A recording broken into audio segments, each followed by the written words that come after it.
Tiana was having the calmest morning she'd had in months, birds singing, sunlight glowing softly through clean, warm air, a gentle breeze brushing the bayou, when suddenly she heard the worst possible sound.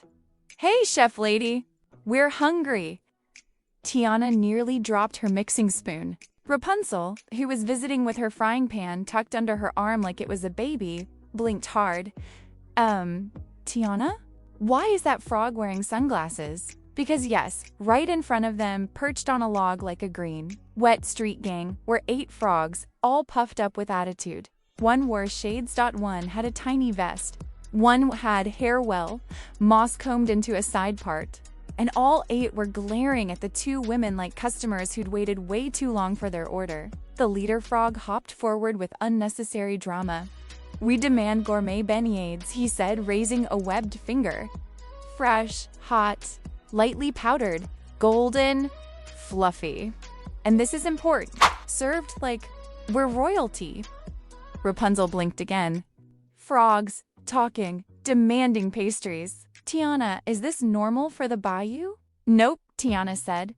"But honestly, nothing surprises me anymore." The moss-haired frog hopped over to Rapunzel and flicked his head dramatically, sending a tiny spray of swamp water everywhere. "And you, Blondie, you're giving us all hair care advice." Rapunzel looked offended. "You have hair?" "Yes," he snapped. "It's moss. But moss can be beautiful if treated with respect." The leader frog pointed at Rapunzel's long, golden braid like it was the Holy Grail. "Teach us your ways." Rapunzel turned to Tiana like, "Help me, please." Tiana shrugged. "Girl, you've taught a chameleon how to accessorize. You can handle a frog salon." The frogs immediately formed a line like a tiny, very damp beauty pageant. One by one, they hopped up onto a flat rock while Rapunzel knelt beside them, gently fluffing their moss, untangling small twigs, and sprinkling river water to hydrate the texture. Meanwhile, Tiana was trying to cook beignets over the portable stove she'd brought. Trying. Because every few seconds, "Is it done yet? Are you done yet? I smell powdered sugar." "Move, I want to watch the frying process." One enthusiastic frog kept jumping into the air to see inside the pot, yelling, "Chef lady, do a flip with the do." Tiana gently, firmly moved him aside. "You jump again and you're gonna end up fried instead." Rapunzel was having her own chaos. "Rapunzel, this moss is too fluffy." "My moss is too flat. Can you make my moss wavy? I want volume." "Volume. Make me look dangerous." Rapunzel inhaled through her nose and smiled politely. Princess training in action. "All right now, calm down. One moss makeover at a time." After 20 minutes, Tiana finally presented a fresh batch of golden beignets. The smell took over the entire clearing.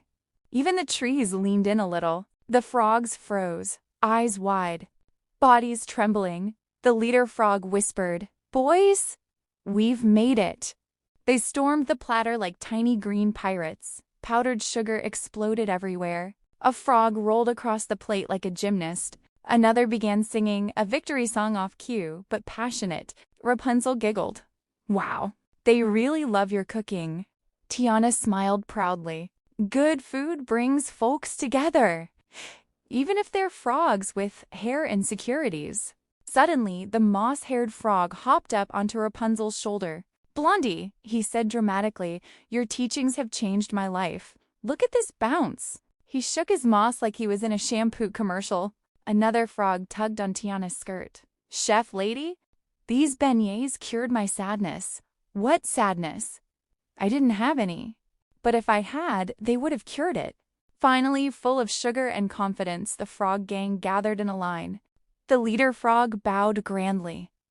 "You have fed us. You have styled us.